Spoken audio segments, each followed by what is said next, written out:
días a todos, bienvenidos a una nueva entrevista de Los Soldados de Jesucristo. Este es como un segmento en video del podcast que habíamos empezado en 9012, Sabiduría de Dios para cada día, basado en el Salmo 90:12, en el Salmo de Moisés. Así que hoy tenemos un invitado especial, y no me refiero a Ricardo, porque Ricardo es de la casa, sino al pastor Iván Reyes. Iván, ¿me podrías decir en qué localidad exactamente estás de Chile, el nombre de tu iglesia para no equivocarme? Perfecto, sí. Hola, ¿cómo estás, Enrique? Ricardo, gracias por Hola. invitarme a este tiempo especial también de poder conversar con ustedes acerca de lo trascendente, lo que tiene que ver con la obra del Señor. Sí, yo soy pastor de la Iglesia Centro Bíblico de Villarrica, en el sur de Chile, novena región específicamente, casi al frente de Junín San Martín de los Andes, para tener una relación geográfica.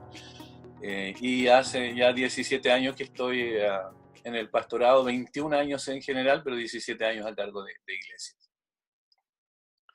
¡Wow! Un montón de tiempo. Yo era chiquito y iba al Sí. jardín seguro en ese tiempo. Y bueno, Ricardo, vos presentate vos mismo también. Sí, yo soy el pastor Ricardo Daglio de la Iglesia Bíblica de Villarregina, de la Unión de Centros Bíblicos. Estamos casi en línea directa, en línea recta con Iván, del otro lado de la cordillera. Hemos compartido lindos tiempos juntos, pero estamos acá en Villarregina, en el Valle de Río Negro, y disfrutando también del ministerio. Aquí estamos ya con mi esposa, ya va a ser 10 años en el mes de marzo. Y antes, obviamente, en otro lado, sirviendo al Señor. Pero nos une una linda confraternidad y amistad con el pastor Iván Reyes, con quien hemos compartido lindos tiempos y de comunión y también en filosofía ministerial, ¿no? Así que estoy muy contento que Iván puede compartir este tiempo con nosotros, ¿no? Que lo podamos disfrutar y apreciar su experiencia pastoral también, ¿no? Buenísimo, Ricardo. Dijiste una palabra que me da pie para comenzar. Hablaste del ministerio y hoy vamos a estar hablando, y el tema de esta conversación va a ser el ministerio pastoral. Ustedes tienen entre los dos como 50 años de ministerio pastoral, así que seguramente va a ser una muy edificante charla. Entonces, la primera pregunta que tengo en las notas es: ¿qué es el ministerio pastoral bíblicamente? Entonces, a mí lo que me dice esa pregunta es que puede existir un ministerio pastoral no bíblico. Entonces, me gustaría que podamos hacer este contraste entre lo que la Biblia llama ministerio pastoral y lo que se conoce a veces como ministerio pastoral y no es. Entonces, Iván, comenzamos con vos. Bien, sí.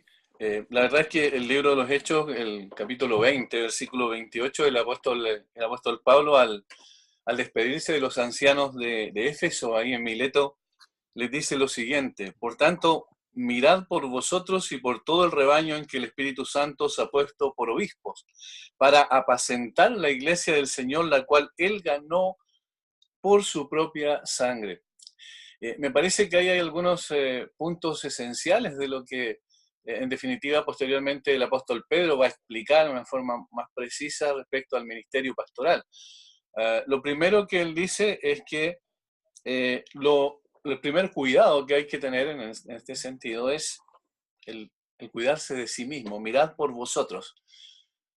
Lo segundo es: y por todo el rebaño en que el Espíritu Santo se ha puesto por obispos. Es decir, está diciendo que hay una necesidad de tener un carácter particular para poder realizar una tarea y una función específica como la que se menciona aquí, que es el cuidado de la iglesia del Señor, que no es algo que se le ocurre a una persona en un momento determinado y dice, bueno, lo voy a tomar como una labor, como un trabajo, como algo, como una carrera que desarrollar, sino que el Espíritu Santo se ha puesto por obispos.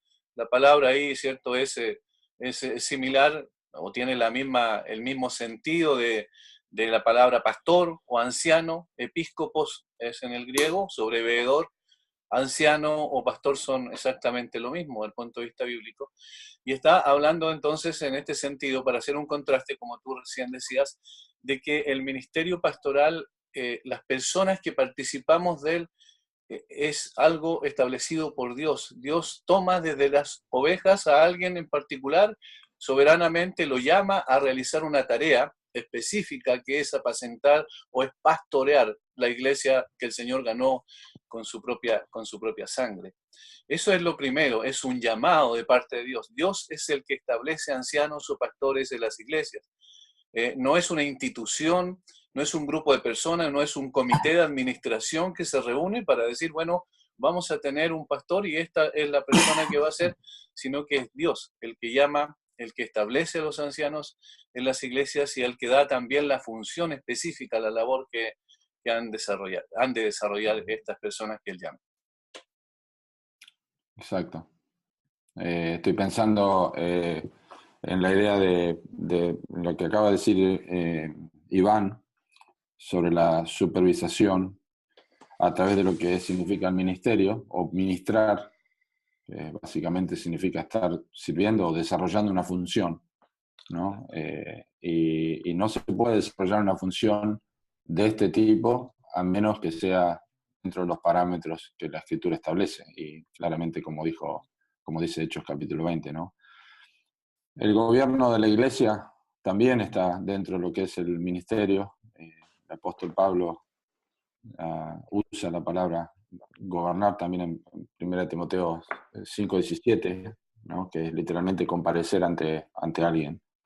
Nosotros vamos a comparecer ante el Señor, pero nosotros comparecemos ante la Iglesia también en la responsabilidad que tenemos de hacer uso de los dones, porque el ministerio pastoral no es algo que se adquiere en un instituto bíblico o en una institución, sino que es un don del Espíritu Santo. Eso está claro en el libro de Efesios. Dios ha dado a la Iglesia pastores maestros.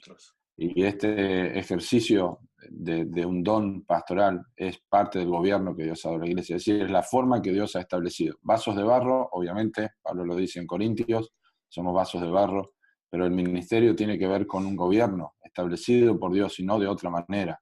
Y específicamente quiero agregarlo, porque hoy día parece que hay mucha discusión sobre eso, una discusión sonsa, para mí tonta, que tiene que ver con un ministerio pastoral absolutamente masculino. Eso es claro en las Escrituras. Entonces, el gobierno de la iglesia, la cabeza es el Señor Jesucristo, pero el gobierno visible es a través de hombres capacitados por el mismo Señor Jesucristo para que con la palabra puedan hacer lo que dijo Iván, apacentar al rebaño, que es alimentar a las ovejas, suministrarles de la palabra de Dios y guiarlos de la manera adecuada, ¿no? Sí, quisiera añadir también a lo que decía Ricardo, que somos pastores delegados. El Señor guía a su iglesia a través de personas frágiles como nosotros, débiles, con muchas luchas también, como tiene cualquiera de las ovejas, pero con una función particular de poder también entender que hay una responsabilidad implícita porque nosotros vamos a responder delante del Señor un día de nuestro trabajo, de nuestra tarea. Y por eso es que es imprescindible que también la persona que asuma esta función entienda que ha sido llamado por el Señor y entonces tiene que dar cuentas un día delante del Señor también de lo que está haciendo. Y es un ministerio de servicio, como dice Ricardo, principalmente para guiar, para conducir, para acompañar, no para forzar a la gente, no para ordenar, no es un patrón el pastor, sino que es una persona que va conduciendo conforme a las Escrituras, bajo la autoridad de las Escrituras y a través de las Escrituras a cada una de las personas que el Señor ganó con su propia sangre. Y ahí hay un valor superlativo que da. Él ganó con su propia sangre, es extraordinario porque no estamos trabajando en algo que tiene que ver con una empresa, que tiene que tener logros y éxitos específicos, sino con personas por las cuales Cristo murió. Y ahí la gran responsabilidad. Al mismo tiempo que también somos privilegiados porque vemos la obra de Cristo en esas personas al ir transformándolas, dándoles un nuevo carácter, una nueva visión de su vida. Y eso va también implícito un privilegio tremendo de poder ver la obra de Dios en cada una de las personas. Sí, estoy pensando también que la palabra, disculpame Enrique, que la misma idea de sobrever o la misma idea de supervisar indica en forma humilde, ¿no? Pero es la realidad que uno tiene que estar por encima. Y la tristeza que uno ve es que hay pastores que a veces por el hecho de querer simplemente estar a la par de las ovejas, no tienen la capacidad de ver bíblicamente el ministerio que Dios les ha dado, que tienen que estar por encima, no de una manera orgullosa o soberbia, pero tienen que estar cerca del Señor, en los secretos de su palabra, para conocer lo que es la Escritura. Entonces, conociendo la palabra de Dios y estando por encima del pueblo de Dios en oración y con las Escrituras, tienen la capacidad de supervisar correctamente, porque tienen que ver por encima de las personas. Y lamentablemente esa es una realidad que no se observa hoy en día. Es decir, no hay estudio de las Escrituras, no hay examen de las Escrituras y por lo tanto no hay calidad de ministerio, porque la palabra de Dios no está habitando en el corazón de los pastores. Es lo primero que tienen que saber. El apóstol Pedro dijo que ellos no podían dedicarse a otra cosa que no sea a la oración y al ministerio de la palabra. Entonces, los pastores que quieren supervisar y que quieren ministrar tienen que estar por encima, humildemente, pero por encima, en relación con las Escrituras, en su conocimiento de Dios, en su fidelidad a Dios, para que puedan alimentar correctamente al pueblo. ¿De qué manera pueden saber lo que Dios quiere para ellos si no están cerca del Señor? Totalmente. Me hiciste acordar, Ricardo, a un pastor escocés que ha trascendido, Robert Murray McCheyne, donde él decía: lo que más necesita mi congregación es mi santidad. Eh, entonces es un punto porque, como bien dijeron ustedes, el pastorado no se trata tanto de otras cosas, sino de un carácter, de un servicio. Cuando vemos los requisitos para un pastor, en ningún momento se nos pone un número de grados, créditos, materias de seminario, de lo que sea. Un hombre de Dios debe ser versado en las Escrituras, debe manejar con precisión la palabra de verdad y debe ser apto para enseñarla. Pero por encima de eso tiene que tener un carácter cristiano, un carácter como Cristo. Y eso es lo que va a impactar, porque cuando Pablo habla, dice: ustedes han visto de qué manera nos hemos conducido, imítennos, imitadme a mí como imito a Cristo. Entonces hay un imitar un carácter, una vida, un servicio, una disposición. eh, entonces es como un ministerio integral, no es algo que podamos dividir como estoy sentado en una cátedra y cuando estoy en esta cátedra enseñando tengo autoridad en el tema, sino que es una autoridad que es integral en todas las áreas de la vida. Y eso me tira a la próxima pregunta. ¿Qué características tiene este ministerio? Si bien hablaron de algunas características, unamos dos preguntas. ¿Cuáles son las características de este ministerio y cuáles son los componentes esenciales de pastorear bíblicamente?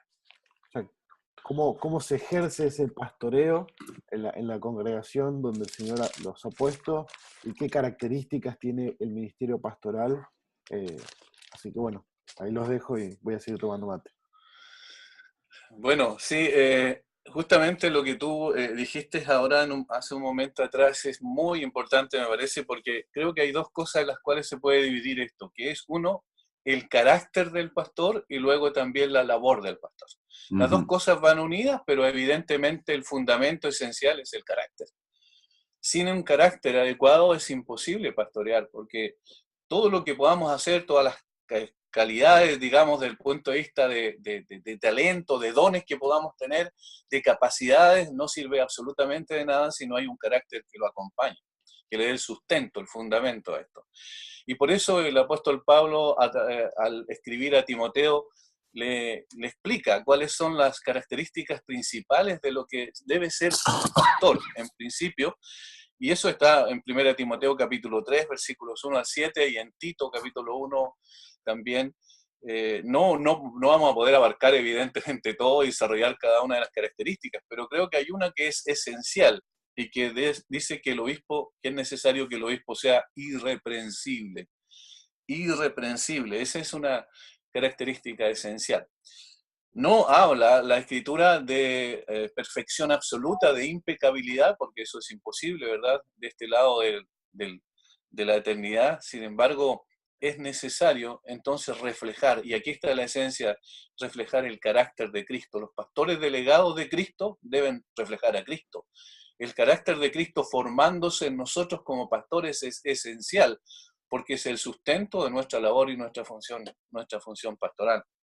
Irreprensible, entonces, está hablando de alguien que no pueda necesariamente ser acusado de algún tipo de conducta que pueda opacar o que pueda desvirtuar lo que está haciendo como pastor, en términos, personales, en términos familiares, en términos ministeriales y también desde el punto de vista de un ciudadano común y corriente de un país donde cada uno de nosotros ha nacido y está haciendo su ministerio. Porque si hay algo oculto que alguien puede descubrir en algún momento, va a destruir absolutamente todo lo que nosotros estamos haciendo. Por eso, irreprensible tiene que ver con integridad también, con ser lo que somos siempre de la misma manera, no tratar de mostrar algo a los demás externamente, a los hermanos que pastoreamos, y ser otra cosa en secreto, en privado. Irreprensible implica entonces que nuestros hijos pueden decir lo mismo que dicen los hermanos o dice la gente de afuera respecto a nuestra vida. Hay una transparencia, no tenemos nada que ocultar. Eso es fundamental. Sin eso, en realidad el ministerio pastoral se destruye a sí mismo. Por eso es la primera característica bien mencionada. Estoy pensando, que no debo decir estoy pensando, pero esa es la muletilla. Hebreos capítulo 3, versículo 7, dice, acordaos de vuestros pastores que os hablaron la palabra de Dios. Luego dice, considerad cuál haya sido el resultado de su conducta e imitad su fe. A mí me llama mucho la atención varias cosas de ese texto. Justo el domingo estuvimos tratando en la iglesia ese versículo 7. Aparentemente tiene que ver quizá con hombres que ya habían partido a la presencia de Dios y ellos tenían que recordarlos de alguna forma alineándolos con Hebreos capítulo 11, ¿no? Pero ellos consideran el resultado de la conducta, que tiene que ver con el hecho de haber sido irreprensibles, pero lo que ellos van a imitar la fe. Es decir, el cuerpo de doctrina, la forma de vida que ellos han tenido, lo que les ha llevado a tener ese tipo de conducta, que es obviamente una evidencia de Cristo en ellos. Y me anima mucho el versículo 8, porque cuando uno recuerda a los pastores, naturalmente uno recuerda cosas buenas o recuerda cosas malas. Pero luego dice, Jesucristo es el mismo ayer y hoy y por los siglos. La irreprensibilidad de un pastor no es la impecabilidad de un pastor. Gracias a Dios que la impecabilidad la encontramos en el príncipe de los pastores, que es el Señor Jesucristo. Él es impecable y por eso el apóstol Pablo dijo que a Timoteo le dijo que tenía que acordarse de Jesucristo. Pero es agradable pensar cómo la palabra de Dios, de la misma forma que opera en los creyentes, a medida que ellos la leen, la meditan y son transformados en la imagen del Señor, hace una obra particular en la vida de un pastor. Porque de alguna manera las Escrituras favorecen profundamente el ministerio pastoral, dándole la forma de un líder espiritual, de un vaso de barro, las características que Pablo menciona a través de todo la segunda carta a los Corintios, formando la imagen de Cristo para que sea un instrumento útil en las manos del Señor. Cuando la gente nos mire a nosotros, que realmente puedan imitar nuestra fe y que el resultado de la conducta es porque nosotros hemos enseñado la palabra de Dios. Esa es la única cosa que cuenta. Las Escrituras tienen que marcar el rumbo de un pastor, no el pragmatismo que hoy día boga en todos lados, lo que da resultado, lo que parece ser útil en otros lugares, las actividades, y no la palabra de Dios. Nosotros tenemos que alzar la palabra de Dios. ¿Por qué? Yo me acuerdo el impacto que tuve, Iván, ¿te acordás en Caminamos, en la primera conferencia cuando habló el pastor Pepe Mendoza? Me acuerdo que él enseñó sobre Juan 10. Me sorprendió porque la primera parte del mensaje parecía bastante tedioso, pero llegó el momento donde habló sobre mis ovejas oyen mi voz. Los pastores tienen que hacer conocer la voz del pastor. Eso fue un impacto para mi vida tremendo, ¿no es cierto? ¿Cómo nosotros, los pastores, hacemos conocer la palabra de Dios. Y ese es parte del ministerio sublime, del ministerio pastoral. Uno no puede imaginar, no puede estar imaginándose hacer otra cosa que no sea predicar la palabra de Dios. Y Sí. se necesita lo que dijiste, Iván, se necesita irreprensibilidad. De lo contrario, no tiene apoyo, ¿no? Quería leer Y- un pasaje bíblico al respecto que se me venía a la mente mientras estaban conversando. En Primera de Tesalonicenses 2, Pablo dice: porque como sabéis, nunca fuimos a vosotros con palabras lisonjeras, ni con pretexto para lucrar, Dios es testigo, ni buscando gloria de los hombres, ni de vosotros ni de otros, aunque como apóstoles de Cristo hubiéramos podido imponer nuestra autoridad. Más bien, demostramos ser benignos entre vosotros, como una madre que cría con ternura a sus propios hijos. Teniendo así un gran afecto por vosotros, nos hemos complacido en impartiros no solo el Evangelio de Dios, sino también nuestras propias vidas, pues llegasteis a sernos muy amados. Porque recordáis, hermanos, nuestros trabajos y fatigas, cómo, trabajando de día y de noche, para no ser carga a ninguno de vosotros, os proclamamos el Evangelio de Dios. Vosotros sois testigos y también Dios, de cuán santa, justa y irreprensiblemente nos comportamos con vosotros los creyentes, así como sabéis de qué manera os exhortábamos, alentábamos e implorábamos a cada uno de vosotros, como un padre lo haría con sus propios hijos, para que anduvieran como es digno del Dios que os ha llamado, a su reino y a su gloria. Eso es Hermoso pasaje. un hermoso resumen también del ministerio pastoral, ¿no? Porque hay afecto, hay amor, hay no solo una doctrina que se imparte, sino una vida que se imparte, hay un servicio para no ser carga, es riquísimo ese pasaje en cuanto al ministerio pastoral, ¿no? Obviamente lo complementaríamos con un montón de otros pasajes en las Escrituras, pero a simple vista no se puede hablar de un jefe y un empleado, no se puede hablar de Así un es, amo y un señor. así es. Se está viendo el lazo afectivo, amoroso, de entrega, de sacrificio que existe eh, Mm. para el ministerio, ¿no? Sí. Enrique, hay un texto que me encanta a mí, es justo antes de la separación de Pablo y Bernabé, donde dice, también estoy leyendo la versión de las Américas, Hechos capítulo 15, versículo 36, dice: después de algunos días, Pablo dijo a Bernabé: volvamos y visitemos a los hermanos en todas las ciudades donde hemos proclamado la palabra del Señor para ver cómo están. Me encanta esa expresión, ese es el afecto pastoral de Pablo. No solamente él dijo en 1 Corintios: hay de mí sin anunciar el Evangelio, pero acá se ve el corazón del pastor, ¿no? Queremos ver cómo están los hermanos. Realmente la preocupación de lo que vos dijiste recién de San Vicente. Me gusta que está en el libro de los Hechos porque se ve la acción, ¿no es cierto?, de los apóstoles. Correcto. Sí. También uno de los textos que más me impactó a mí mientras estaba todavía preparándome en el Instituto Teológico fue el de 2 Corintios capítulo 12, versículo 15, donde Pablo dice: yo con el mayor placer gastaré lo mío, y aun yo mismo me gastaré del todo por amor de vuestras almas, aunque amándoos más sea amado menos.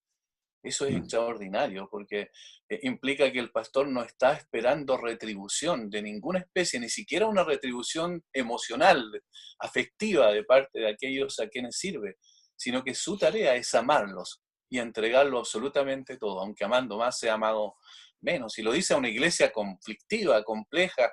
2 Corintios, como bien sabemos, Pablo defiende su ministerio ante el ataque artero de personas dentro de la iglesia que estaban tratando de destruirlo. De tal forma que una persona diciendo eso a quienes estaban provocando problemas, tratando de, o en el fondo entristeciendo su corazón, es extraordinario. Es una persona que dice: de esta manera se sirve, hay que servir independiente de la reacción de parte de los hermanos hacia mí. No necesitamos reconocimiento, no debemos buscar reconocimiento, simplemente servir considerando lo que Cristo hizo. Recuerdan en Juan capítulo 13 que es el ejemplo máximo probablemente lo que significa servir a los demás. Amén. Ahí recordaba cuando Pedro menciona el día donde se encuentran los pastores con el príncipe de los pastores, que es Cristo. Así es. Entonces hay un gran ejemplo para imitar en el pastoreo. Bien, Sí. ahora vamos a pasar a una sección acerca de los peligros del ministerio pastoral. Y cuando nos referimos a los peligros, hablamos quizás de tentaciones particulares que tienen que ver con el ministerio pastoral. Y quisiera, bueno, ahí completamente me alejo y dejo que ustedes puedan compartirnos un poco de lo que hayan vivido, de lo que hayan visto, de lo que vemos en las escrituras, así como ustedes comenzaron diciendo que cuídate de ti mismo. Entonces, bueno, les dejo ahí con esa pregunta. Una Yo de las creo que cosas que estoy... Perdón, dale, Iván. no, adelante, no, Ricardo. No, estoy pensando que, repito mucho esto, Enrique me reta, pero ya vamos a aprender. El Señor Jesucristo enseñó a sus discípulos que el que quiere ser mayor es el servidor. Entre vosotros no será así. El que quiera ser el primero entre vosotros será el servidor. La lucha entre el siervo y el amo es continua, o el gobernar, el querer figurar, el querer Señorearse. estar en primer lugar, señorearse, está en el corazón del hombre. La realidad está en el corazón del hombre. Pero parece ser que cuando una persona es llamada a ministrar y es dotado por el Espíritu Santo, para eso hay una tentación mucho más grande, porque es la tentación de la popularidad.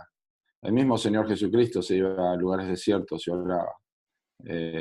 Y la razón de esto es porque Cristo en todo su ministerio buscó la gloria de Dios. Él dio un ejemplo para esto. El pastor debe buscar la gloria de Dios y para eso tiene que esconderse detrás de la cruz. Y el ministerio del pastor tiene que reflejar mucho más profundamente lo que Jesús dijo: los hombres vean vuestras buenas obras y glorifiquen a vuestro Padre que está en los cielos. La gente tiene que ver al pastor y tiene que ver a Cristo, tiene que ver la gloria de Cristo en este ministerio, a través de la enseñanza, a través de la visitación. Pero el orgullo yo creo que es uno de los factores. Alguien ha dicho que es el orgullo, es el dinero y es el sexo opuesto, y probablemente son tres de los niveles más difíciles en que enfrenta un pastor, quizá en algunos casos más que en otros. Pero yo creo que el orgullo es uno de los peligros más grandes, porque Dios no comparte su gloria con nadie.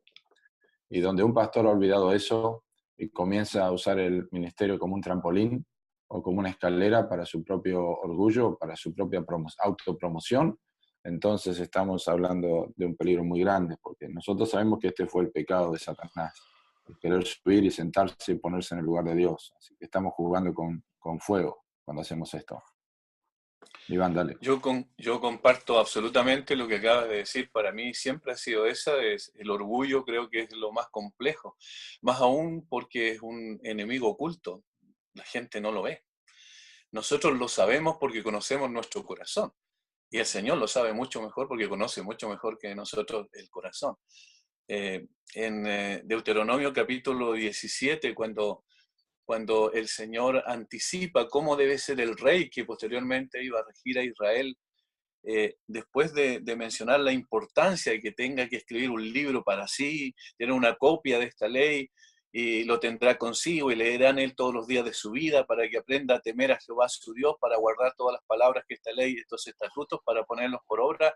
Luego dice algo muy importante en una cláusula de propósito también, para que no se eleve su corazón sobre sus hermanos.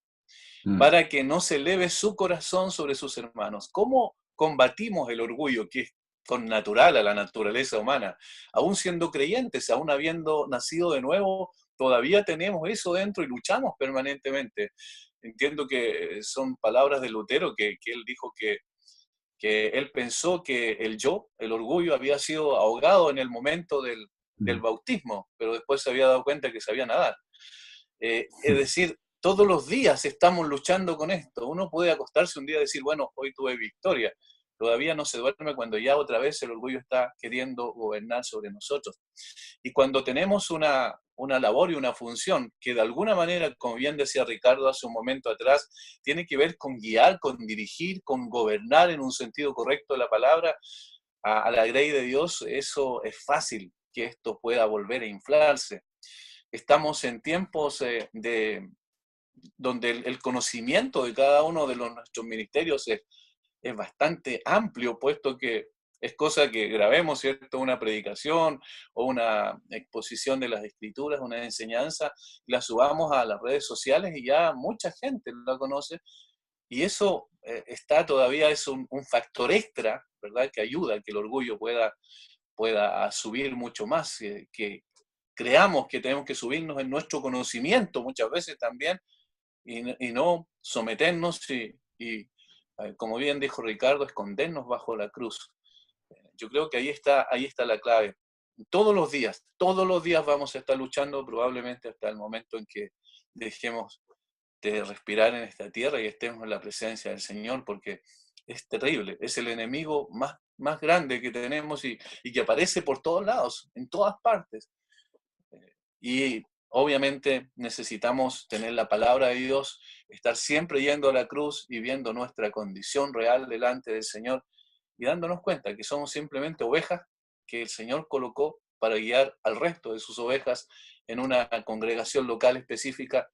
De esa manera nos damos cuenta de que el único que tiene que ser honrado en todo es el Señor. Nosotros somos simplemente instrumentos. Si no somos usados por el Señor, no tenemos ningún tipo de validez. De tal forma que allí debemos estar mirándonos siempre al espejo de la palabra y al espejo de la cruz para ver nuestra condición real, nuestra necesidad en consecuencia. Donde vos leíste el pasaje de Deuteronomio, que el rey tiene que leer todos los días de su vida la palabra de Dios para que aprenda a temer a Jehová su Dios. ¿No es interesante que el libro de Proverbios, que nos habla con su versículo, digamos, central, Proverbios 1:7, el principio de la sabiduría es el temor de Jehová, que cuando llega al capítulo 6 y hace la primera lista de descripciones sobre las cosas que Dios aborrece, dice que son los ojos altivos? Son 6 cosas que Dios aborrece y son los ojos altivos. Es notable esto y creo que es un llamado de atención para nosotros, el recordar que no hay relación entre el temor de Dios en la vida de una persona y la soberbia. Son absolutamente excluyentes uno del otro. Así que creo que debemos trabajar sobre el temor de Dios, que como vuelvo a repetir bien, lo dice el libro de Deuteronomio, se provoca a través de la lectura diaria de las Escrituras para conocer al Señor y aprender a temer al Señor, y de esa forma erradicar o mantener a raya, ¿no es cierto?, la soberbia, porque no vamos a poder librarnos de ella sino hasta que conforte nuestra alma en su presencia. Amén. Tengo un pastor amigo mío que me compartió que cuando él estaba luchando contra el orgullo, antes de ir a predicar la palabra o lo que sea, él leía en su Biblia, 1 Corintios 1, 26 al 29, que dice: pues mirad, hermanos, vuestra vocación, que no sois muchos sabios según la carne, ni muchos poderosos, ni muchos nobles, sino que lo necio del mundo escogió Dios para avergonzar a los sabios, y lo débil del mundo escogió Dios para avergonzar a lo fuerte, y lo vil del mundo y lo menospreciado escogió Dios, y lo que no es, para deshacer lo que es, a fin de ¿qué? De que nadie se jacte en su presencia. Entonces, a lo sumo, somos vasos de barro que tienen un tesoro dentro, y lo que mejor podemos hacer es lucir el tesoro, porque el barro no se puede lucir mucho, pero un tesoro sí se puede lucir. Entonces, quería que podamos ir por ahí cerrando. Les voy a pedir luego, ahora voy a preguntar algo, y luego les voy a pedir que recomendemos un libro nada más en la charla, y después otros libros en un artículo que vamos a sacar en Soldados, sobre libros que han ayudado, que los han bendecido en su ministerio pastoral. Pero piénsenlo, porque ahora va otra pregunta. Quisiera alguna reflexión, ya que mencionaron esto orgánicamente en la charla, mencionaron acerca del tema de un ministerio expuesto online, un ministerio expuesto hacia afuera, ¿no? Imagínense un pastor, una iglesia pequeña, 30 personas, él siempre ha preparado para esas 30 personas y de repente se abre miles que pueden llegar a, a él a través de las redes sociales. Entonces, el pastor tiene que velar por esa gente que está ahí afuera. ¿Cómo se relaciona el ministerio de un pastor de manera online? Algunos pensamientos, no tiene que ser una respuesta, no vamos a agotar ese tema acá, ni nada por el estilo, pero quizás algún pensamiento, algo que ustedes mismos hayan meditado, que les haya servido al respecto. A mi juicio, en primer lugar, es el hecho de que yo trato de atender a todas las personas a quienes puedo darle un consejo, pero nunca creo que lo que hago online puede suplantar a la necesidad de una iglesia local. Es decir, si yo no tengo acceso a la persona directamente, esa persona tiene que tener alguien que le pueda administrar o quien le pueda servir. Tiene una iglesia cerca, porque la iglesia local es lo que Dios ha establecido. Ciertamente uno puede aconsejar, realmente uno puede dar la escritura, eso la tecnología nos ha dado ese privilegio, gracias a Dios que uno puede tener contacto con personas, puede animarles con la escritura, puede llevar a que esa persona comience a leer la palabra de Dios, que examine su corazón, etcétera, etcétera. Pero en definitiva, la persona tiene que buscar una iglesia donde congregarse y tiene que tener un pastor, y ese debe ser su pastor, y no el pastor virtual. Es decir, yo no concibo que una persona pueda tener su iglesia en la casa a través de internet, no, de ninguna manera. Incluso grupos que, bueno, como Iván también lo sabe, yo en Junín de los Andes, que él ha atendido, que estamos tratando de ayudar allí a Germán y el grupo que está allí. En definitiva, ellos se están reuniendo para aprender de la palabra de Dios en forma personal, ¿no? Entonces hay que tener cuidado de que una cosa no puede suplantar a la otra. Pero sí, damos gracias a Dios por el ministerio que se puede lograr a través del Internet. Todos somos testigos de eso. Hemos sido beneficiados personalmente a través de otras personas. Pero en realidad nada suplanta el congregarnos y tener comunión con los hermanos.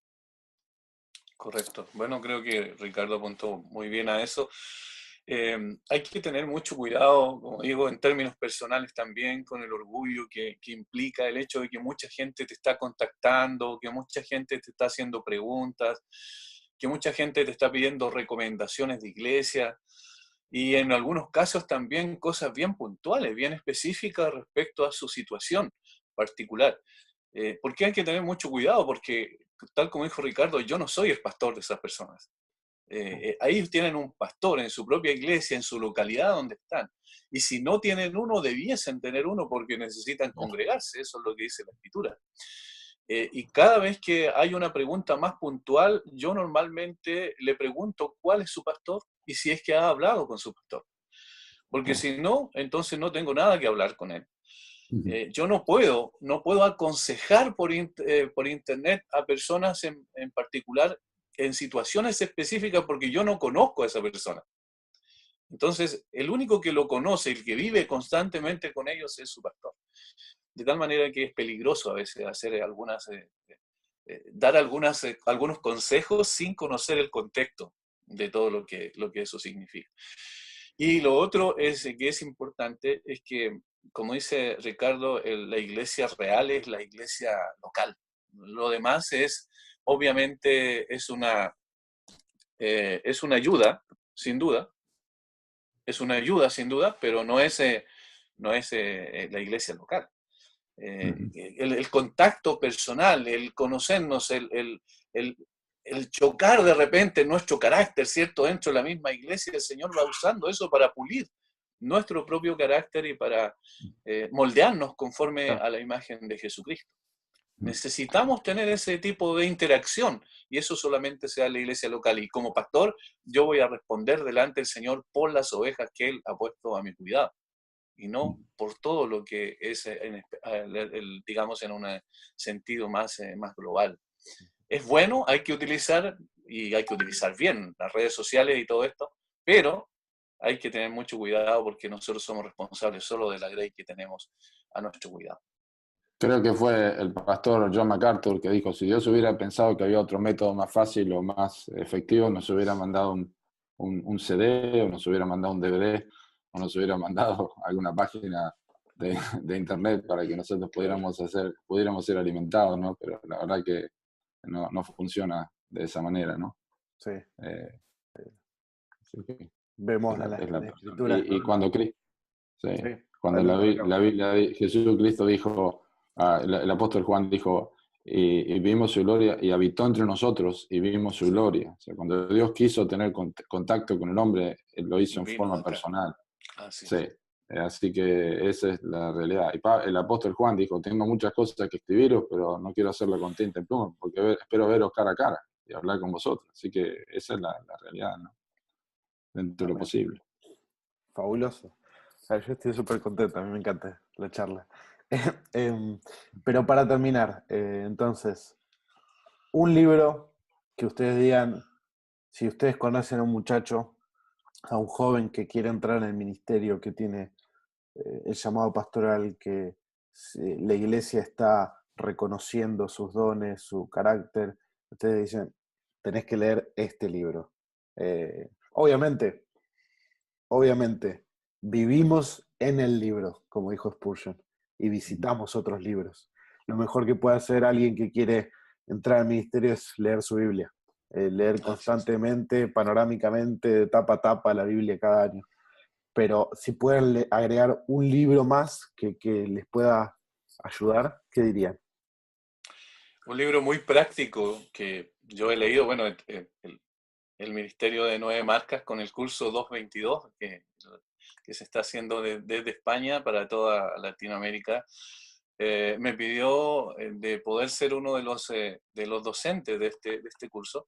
Y precisamente hace poco tiempo yo grabé el módulo 9, que tiene que ver con liderazgo, y el libro de Nueve Marcas, Los Ancianos de la Iglesia, de Jeremy Rennie, creo que es uno extraordinario, excelente en ese sentido, porque es muy simple, muy sencillo, muy fácil de entender y muy puntual respecto a lo que tiene que ser el ministerio pastoral. Para un muchacho que va recién con el ánimo, en el deseo de poder anhelar obispado, como dice la escritura, y que se está reconociendo ya a través de la iglesia, es necesario que lea ese libro. Muy pequeño, 143 páginas más o menos, pero es muy interesante en ese sentido.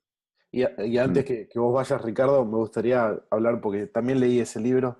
Se encuentra gratis para descargar en PDF en la página de Nueve Así es. Marcas. También depende del país y la distribución, quizás se puede conseguir físico. Y quizás vos vas a estar de acuerdo conmigo, Iván, no es solo un libro para pastores. Sería bueno que Sí, los miembros de las iglesias, así si, es.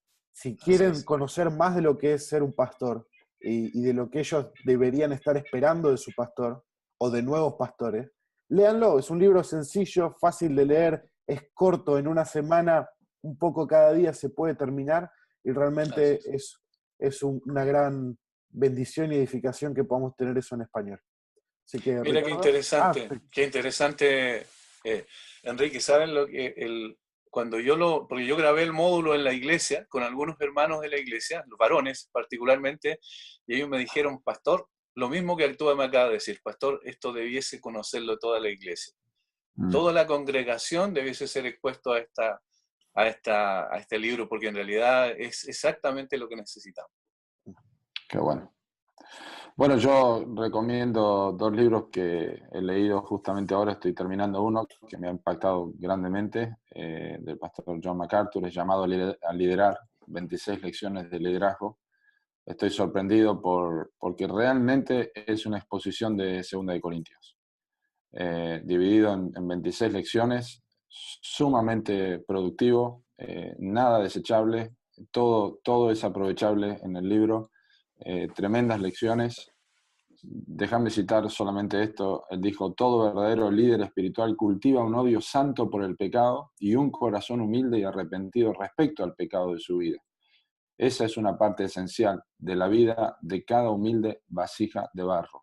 Hay muchísimas frases, pero sobre todo es una exposición de 2 Corintios de forma metódica. Llamado a liderar, 26 lecciones de liderazgo. Y el otro libro, que creo que Enrique vos también lo leíste, es Liderazgo Espiritual, de Oswald Sanders, que incluso MacArthur lo cita en este libro, son dos clásicos. A mí me han ayudado muchísimo y creo que para cualquier persona que quiera entrar en el ministerio o que siente que el llamado al ministerio, estos dos libros le serían de mucha ayuda. Así que, y yo voy a tomar el consejo de Iván, porque tengo el libro, pronto empezamos el módulo de ancianos en nuestra clase de escuela dominical, así que voy a leer el libro también, ¿no? Pero buenísimo, buenísimo. Yo lo recomiendo. Bueno, estos libros y otros libros más que les voy a pedir que nos estén pasando, los vamos a recopilar y los vamos a sacar en un artículo en Soldados para que la gente pueda acceder con su correspondiente link de Amazon, Kindle, que quizás a veces conseguir un libro en Kindle es mucho más sencillo que tratar de buscarlo físico, aunque amamos el papel. Pero bueno, enriquecedora, y no porque esté yo, enriquecedora charla, conversación, sumamente buena. Estoy súper agradecido a los dos y bueno, vamos a tratar de editar lo más pronto posible la conversación para tenerla online. Así que gracias a todos los que han sumado a esta conversación, a este video. Les pedimos que les haya gustado, si ha sido de edificación, lo puedan compartir, lo puedan enviar a otros contactos, quizás ustedes conocen a pastores, a personas que quieren ser pastores, y sigan animándonos, mandándonos temas, recomendaciones acerca de próximas entrevistas de Soldados de Jesucristo. Así que sin más, el Señor les bendiga y que tengan un buen tiempo.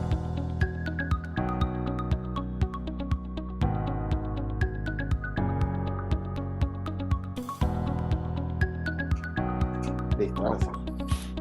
Che, buenísimo, me encantó la charla. Podría seguir hablando horas. Aquí dice que sigue grabando. Sí, sigue grabando. Yo ahora lo corto ahí donde